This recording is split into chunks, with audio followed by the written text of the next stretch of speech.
And the person who is helping him do that stood over Donald Trump in the White House today.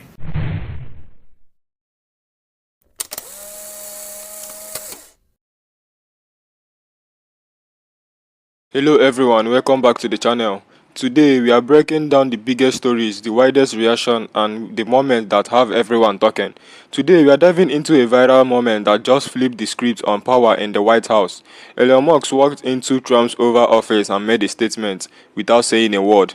How did a single meeting expose Trump's weakness? Why did Musk bring his child into a business meeting? And what does it all mean for the future? Stick around as we unpack the drama, the power play and the internet-wide reactions. Don't forget to like, subscribe and hit that bell so you never miss a deep dive like this. And the person who is helping him do that stood over Donald Trump in the White House today, thereby delivering a picture of presidential subservience, the likes of which we have never seen. The most powerless image of a president of the United States ever created by a camera. There it is.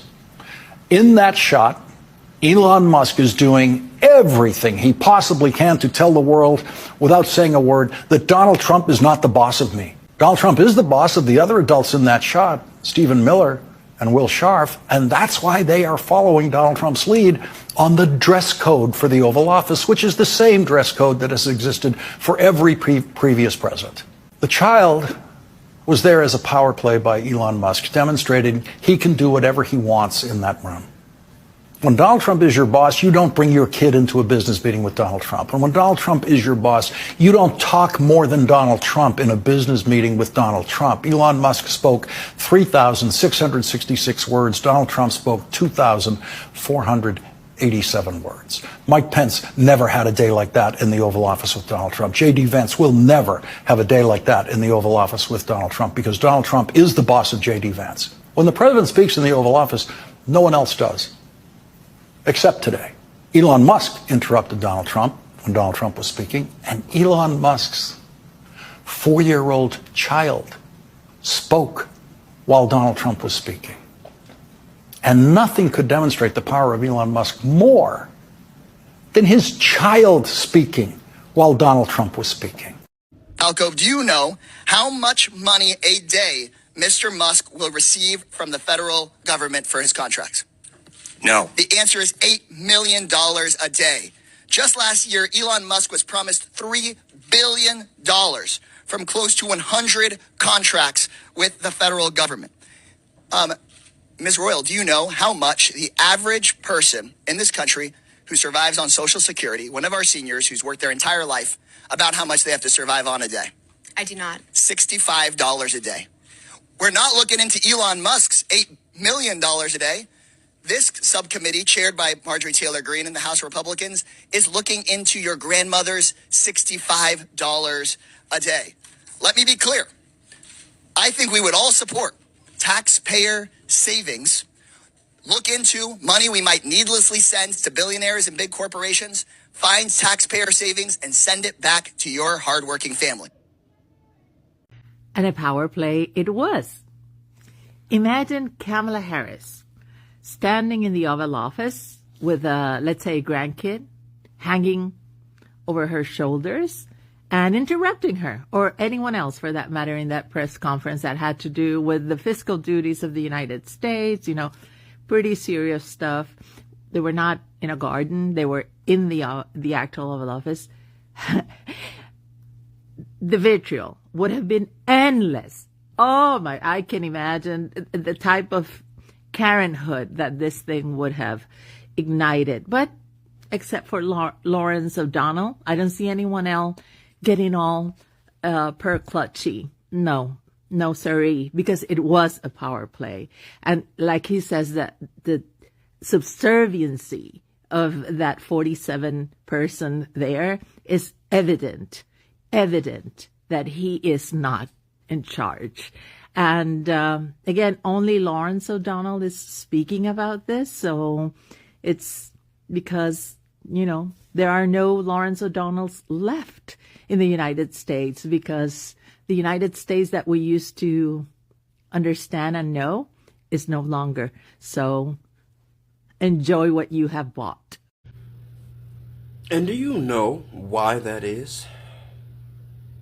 Donald Trump needed to do something extreme, this extreme,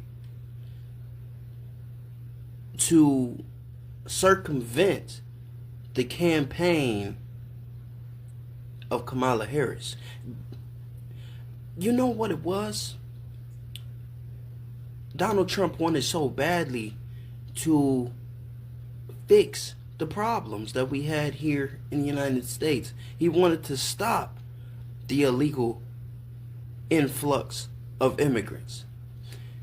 Why?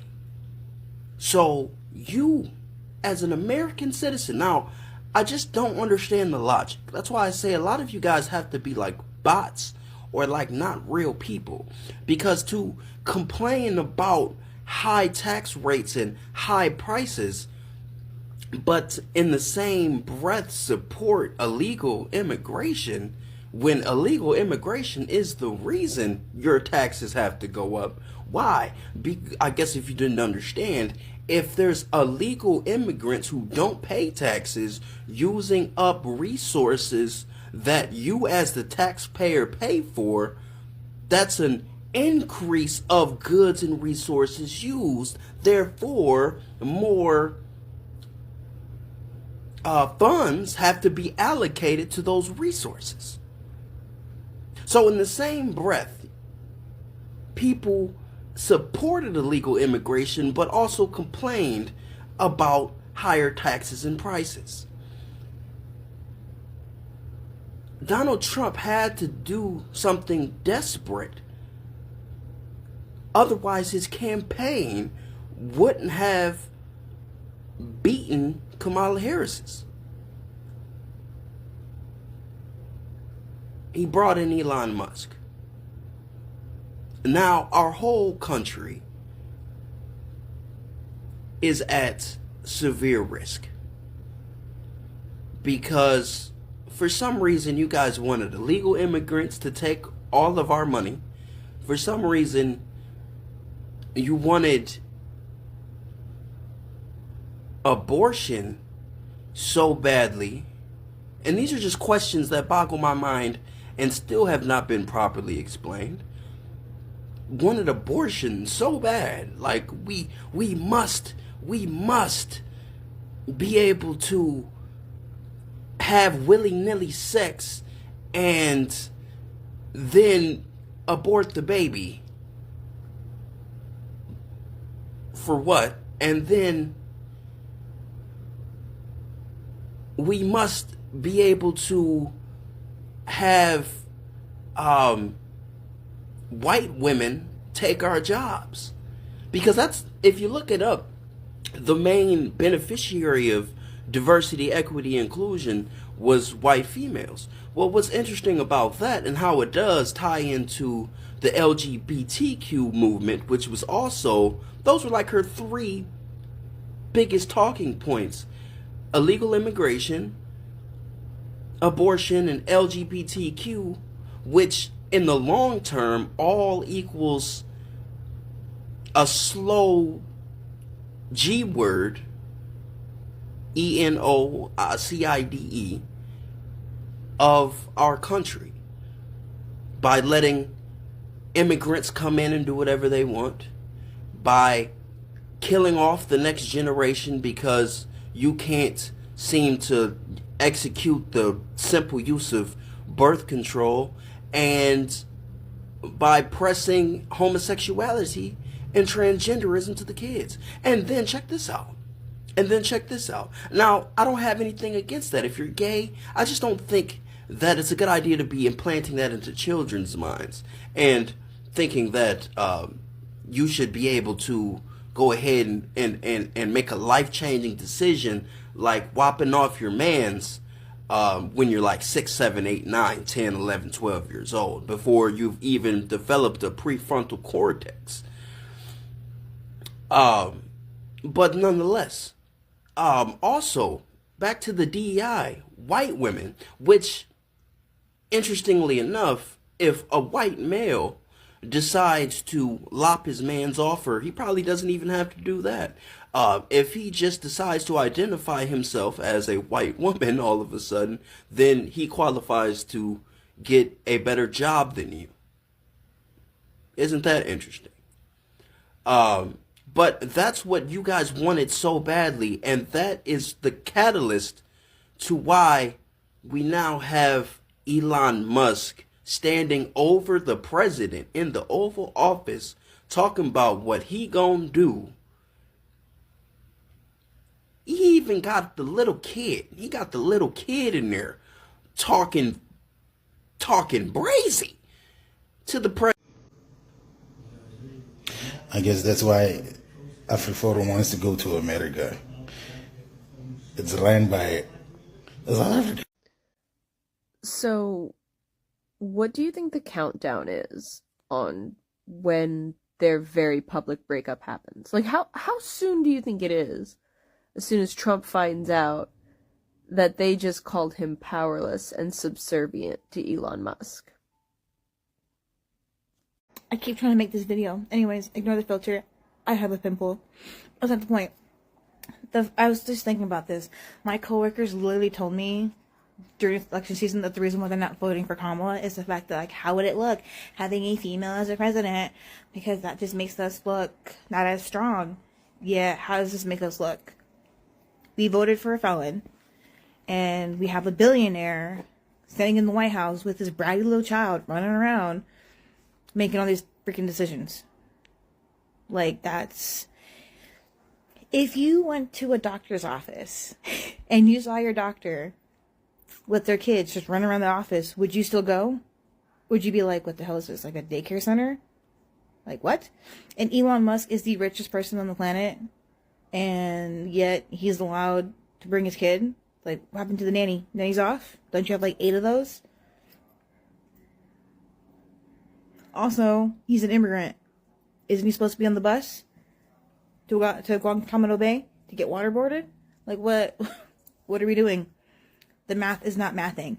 So I don't want to hear from anybody the next time we have a female running for election. I don't want to hear nothing. If we get an election. But I don't want to hear that, oh, it's going to look bad. Shut up. We have a felon as the president. A felon. I don't want to hear. And if I fail a drug test, I'm going to be like, then we need to get Trump out. He's a felon. Give me the job. I don't smoke on the job.